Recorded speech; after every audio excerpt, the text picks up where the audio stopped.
लिखने का मतलब ऐसा थोड़ी नहीं है कि आप लिखकर निकल लिए है, लिखकर कुछ भी निकल लिए, कुछ भी वादे किए आपने।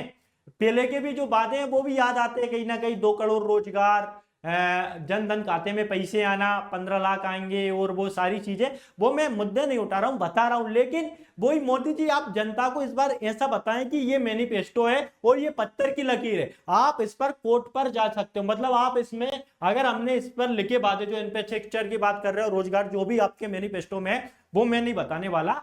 लेकिन मैं ये कहता हूं कि आपने जो भी वादे किए ना, तो वो अच्छे वादे हैं। आपके वादे देश के सराकों पर है, देश सभी चाहते हैं कि आपके वादे अच्छे, आप अच्छे प्रवक्ता है और अच्छे से डील करना जानते हैं। तो आपके जो वादे हैं ना, उस पर क्या भारत का नागरिक, अगर उसे आपके वादे पूरे नहीं हुए, तो वो क्या कोर्ट में जा सकता है, आपके खिलाफ याचिका। नमस्कार दोस्तों, वो कहते हैं ना कि कभी कभार अच्छा अच्छा वक्ता या मंजा हुआ खिलाड़ी भी गलती कर बैठता है, या ऐसा बयान दे देता है, या ऐसा विवादित बयान दे देता है जिससे घमासान मच जाता है। तो आज के वीडियो में कुछ ऐसा ही हुआ। बाकी सारा सच 400 पार वाला भी जानेंगे कि फिर 150 पर हो जाएगी सुपड़ा साफ, ऐसा भी जानेंगे। लेकिन यह भी जानेंगे कि मोदी जी जैसे महान वक्ता, जो पूरे विश्व में प्रसिद्ध है अपनी बातों के लिए, लोगों से वादों के लिए और वादों पर अमल करने के लिए, लोग बाग उन्हें जानते हैं। अपने वादों के माध्यम से, अपनी वक्ता के माध्यम से उन्होंने विश्व में अच्छी अपनी छवि बनाई है। लेकिन इतने महान इंसान या वक्ता ऐसा भी बोल सकते हैं, ये मुझे खुद विश्वास नहीं होता कि इतने अच्छे वक्ता होने के बाद भी ऐसा कुछ बोल गए। भाई राहुल जी ने भी कुछ बोला है कि 400 पार के बारे में, कि फिर राहुल जी ने 400 पार के बारे में जो बोला है, या फिर उसके बाद 150 पर सुपड़ा साफ होगा या नहीं होगा, ये भी हम इस वीडियो में जानेंगे। तो बने रहिए, ये आपके सामने बहुत ही इंटरेस्टिंग वीडियो होने वाली है। राजनीति में मचा हुआ है घमासान और चल रही है मतदान की प्रक्रिया लगातार। तो क्या है सच, ये भी जानते हैं इस वीडियो में।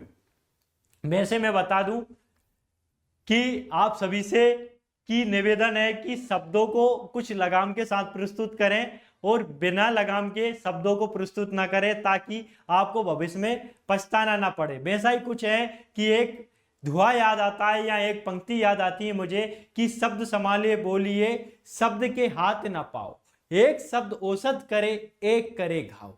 इसका मतलब ये होता है कि आप अगर कुछ बोल रहे हैं, बोलने से पहले थोड़ा तोल लें, इसके बाद बोले क्या वो सही जा रहा है या नहीं जा रहा है, क्या फिर वो आपका कटाक्ष कर रहा है या कटाक्ष कर रहा है, जो ऐसा शब्द जो आपके लिए एक समस्या खड़ी भी कर सकता है। शब्द संभाल के बोलना चाहिए। भाई आप इंडियन एक्सप्रेस का ये न्यूज प्रेस इसका देख सकते हो, जिसमें भी बोला गया है कि do Muslim have more children than others, है ना।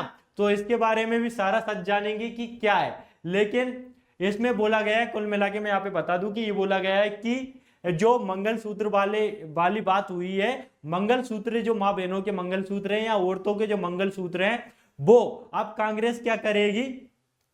कांग्रेस जो ज्यादा बच्चे हैं, जिस समुदाय के, जिस कम्युनिटी के ज्यादा बच्चे हैं, उनको ये मंगलसूत्र देगी। कौन? कांग्रेस। ये बयान किसने दिया? माननीय श्री नरेंद्र मोदी जी ने। मैं बिल्कुल नहीं बोल रहा हूं ये नरेंद्र मोदी जी का बयान है, लेकिन मैं नरेंद्र मोदी जी से ये बोलना चाहूंगा कि मोदी जी, ये देश संविधान के अकॉर्डिंग चलता है, और संविधान में ये बोला गया है, और संविधान में यह बोला गया है कि यह देश धर्मनिरपेक्ष है, और जहां पर किसी भी आधार पर, किसी भी धर्म पर भेदभाव नहीं किया जाएगा, या किसी भी धर्म को सर्वश्रेष्ठ नहीं माना जाएगा और किसी धर्म को नीचा नहीं माना जाएगा। लेकिन ये जो उन्होंने टारगेट किया कि ज्यादा बच्चे जिसके होते हैं उसको कांग्रेस, जो वेल्थ होती है, जो धन होता है, उसे क्या करेगी? डिस्ट्रीब्यूट कर देगी। किसमें? जो मुस्लिमों को। कहीं ना कहीं मुस्लिमों को टारगेट किया है किसने? मोदी जी ने। तो कहीं ना कहीं ये संविधान की जो आत्मा है, प्रस्तावना है, उसके जो उद्देश्य है, उसको कहीं ना कहीं ठेस पहुंचाती है। तो ये कहीं ना कहीं गलत बात है कि इतने बड़े मंजू हुए खिलाड़ी को ऐसा बयान देना शोभा नहीं देता। भाई मैं यहाँ पे बता दूं, ये मेरा बयान नहीं है, इन्होंने 2 बार बोल चुके हैं। एक तो राजस्थान में जब ये रैली संबोधित कर रहे थे, इसके अलावा अलीगढ़ में भी ये रैली संबोधित कर रहे थे, तब भी इन्होंने बोला है कि कांग्रेस ने जो अपना मैनिफेस्टो तैयार किया है, उसमें यह बोला गया है कि वो अब क्या करेगी, जो वेल्थ है कर्मचारी को हुआ या अमीर वर्ग का जो वेल्थ हुआ, उसे क्या करेगी, जो मतलब वेल्थ मतलब धन, उसे क्या करेगी? उससे छीनेगी और क्या करेगी? गरीबों में बांट देगी। कहीं ना कहीं कांग्रेस अब ये अवधारणा जो है मैं आप स्पष्ट कर दूं कि ये वामपंथी की अवधारणा जो चीन में आई थी।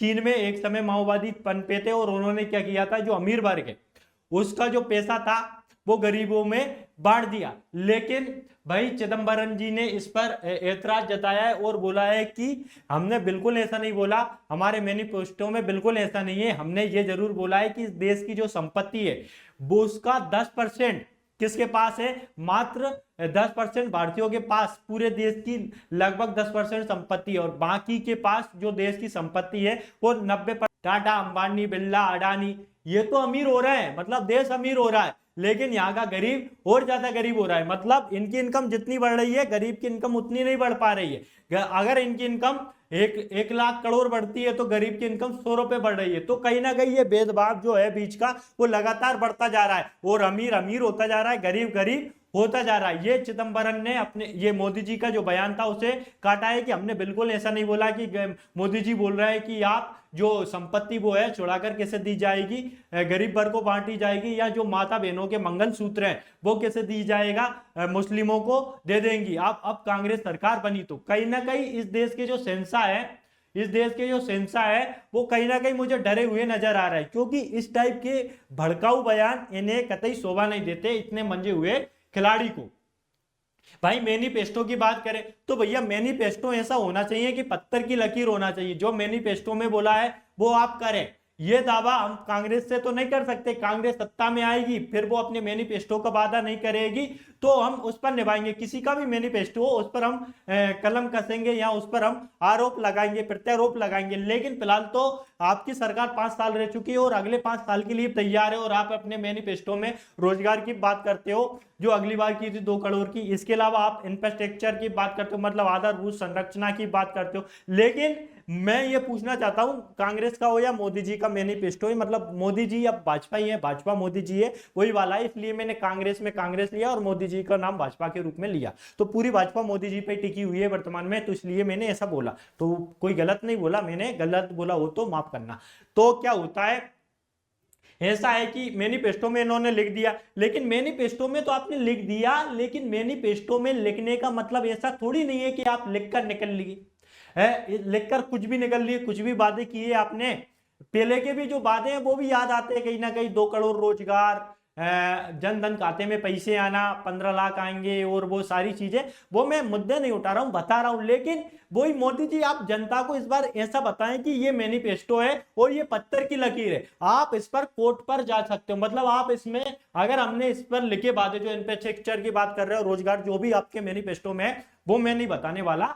लेकिन मैं ये कहता हूं कि आपने जो भी वादे किए ना तो वो अच्छे वादे हैं। आपके वादे देश के सराखों पर है, देश सभी चाहते हैं कि आपके वादे अच्छे, आप अच्छे प्रवक्ता है और अच्छे से डील करना जानते हैं। तो आपके जो वादे हैं ना उस पर क्या भारत का नागरिक अगर उसे आपके वादे पूरे नहीं हुए तो वो क्या कोर्ट में जा सकता है, आपके खिलाफ याचिका दायर कर सकता है आपके मैनिफेस्टो के खिलाफ। अगर आप ऐसा कुछ कर दें तो बिल्कुल देश की जनता आप पे सरोधार करेगी और वापस बेहतरीन बहुमत से जिताएगी। लेकिन कुछ ना कुछ तो गारंटी दो यार इस देश की जनता को कि वापस जुमले वाली सरकार आप पे आरोप लगते हैं। मैं बिल्कुल नहीं लगाता ऐसे आरोप, आप बहुत अच्छी सरकार है, जुमले वाली सरकार पता नहीं कौन थी, है ना। दूसरे वादे जो अच्छे वादा करके निकल गई है वो भी अलग बात थी, चौकीदार चोर के भी नारे लगते हैं, लेकिन वो गलत बात है, मैं इस पर कोई सहमति नहीं देता। लेकिन मैं ये चाहता हूं कि मैनिफेस्टो पे आप किसी प्रकार की गारंटी दे, बेरोजगार युवाओं को गारंटी दे, इंफ्रास्ट्रक्चर पे मैनिफेस्टो जारी किया है तो उस पर गारंटी दे। भैया मैनिफेस्टो हर बार किताबों की जैसे आ जाता है व्हाट्सएप मैसेज, जैसे ये मैनिफेस्टो है, हमने ये बातें की है, गुड मॉर्निंग, गुड आफ्टरनून और गुड नाइट,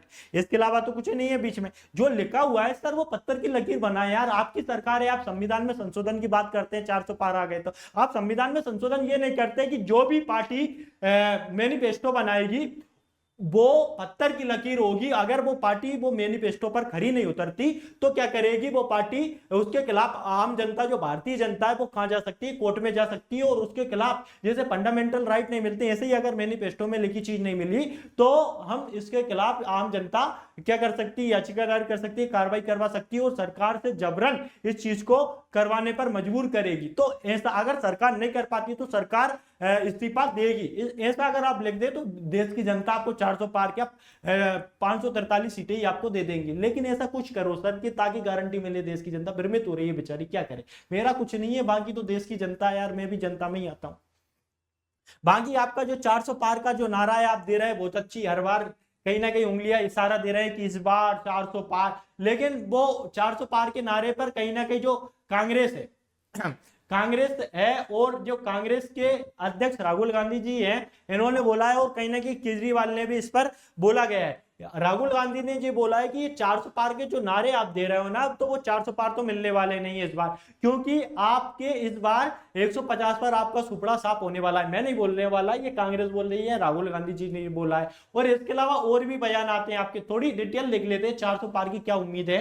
तो भैया ये दक्षिण के 6 राज्य है, जैसे कर्नाटक हुआ, तेलंगाना, आंध्र प्रदेश, केरला, तमिलनाडु हुआ और पुडुचेरी वगैरह ले लो, केंद्र शासित प्रदेश, कुल मिला के 6 राज्य, जिसमें कुल मिला के 130 लोकसभा सीटें आती, जिसमें 2019 में आप कितनी मिली, मात्र 29 लोकसभा सीट। लेकिन वर्तमान की हालत आपकी देखिए तो भैया वहां पर तो दिक्कत हो रही है, मतलब ऐसा लग रहा है कि इस बार शायद 29 भी ना मिल पाए। तो फिर ये कैसे 400 पार हो सकती है इस बार भाजपा सरकार? तो इस पर कुछ अपने केजरीवाल जी ने बयान दिया है और राहुल गांधी जी ने भी समय समय पर, और अन्य विपक्ष की जो पार्टियां वो आरोप लगाती रहती है वर्तमान सरकार पर, वो लगाती रहती है, उनका काम है। लेकिन केजरीवाल जी का जो बयान था उस पर आप सर्च करना तो आप मिल जाएगा, उन्होंने बोला कि बिल्कुल आप 400 पार जाएंगे, क्योंकि आपने जहां चंडीगढ़ चुनाव में धांधली कर दी ईवीएम के माध्यम से, और जहां आप ईवीएम के माध्यम से इतने कॉन्फिडेंस के साथ कह रहे हैं 370 पार या 400 पार का जो नारा दे रहे हैं, वो ईवीएम के माध्यम से बिल्कुल संभव है, क्योंकि कहीं ना कहीं विपक्ष का आरोप है कि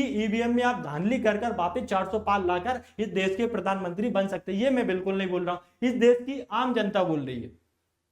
तो इस बात में कितना सच है कितना झूठ है? बाकी विपक्ष का दावा यह है कि, कांग्रेस का दावा तो यह है कि भैया आप 400 पार तो नहीं जा पाएंगे, आप 150 पर सिमट कर रह जाएंगे, क्योंकि इस बार भारतीय जनता जागरूक हो गई, झूठे वादों में नहीं आने वाली, झूठे जुमलों में नहीं पड़ने वाली। बाकी राहुल गांधी जी के मैनिफेस्टो आप देख सकते हो, वो भी गारंटी दे रहे हैं कुछ बातों की, तो राहुल गांधी जी से भी लिखित में ले लो आप, तो भी अच्छा रहेगा, है ना। तो ईवीएम की धांधली की बात चलती रहती लगातार। बाकी देश की जनता है, देश की जनता क्या करेगी? देश की जनता मैनिफेस्टो पर रिचाएगी या भक्ति में आकर फिर एक नया निर्णय लेगी। लेकिन आप सभी से निवेदन है मेरा कि जो भी निर्णय ले वो आपका सिरोधार होना चाहिए और आपको सर्वमान्य होना चाहिए, क्योंकि आप इस सरकार को चुनोगे, आपकी सरकार जो सांसद चुनोगे वही मोदी जी को चुनेंगे, या राहुल जी को प्रधानमंत्री बनाएंगे, या मोदी जी को या केजरीवाल जी को प्रधानमंत्री बनाएंगे। तो आप किसे पीएम बनाना चाहते हैं, फिर बाद में मत रोना कि ये सरकार ऐसा कर रही है, ये सरकार ऐसा कर रही है ना। तो कुल मिलाकर आपके वोट का जो अधिकार है उसे सही प्रयोग करें, ताकि सरकार जो भी बने उसे समझ में आए कि नहीं नहीं, इस देश की जनता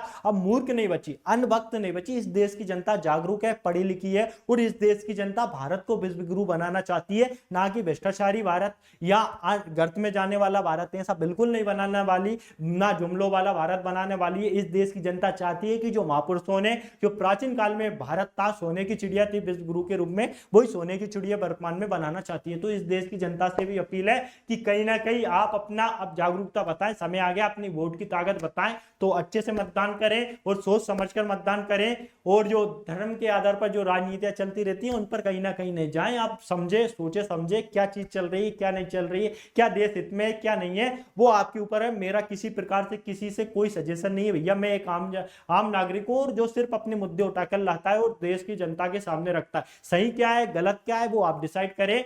जय हिंद, जय भारत, मिलते हैं।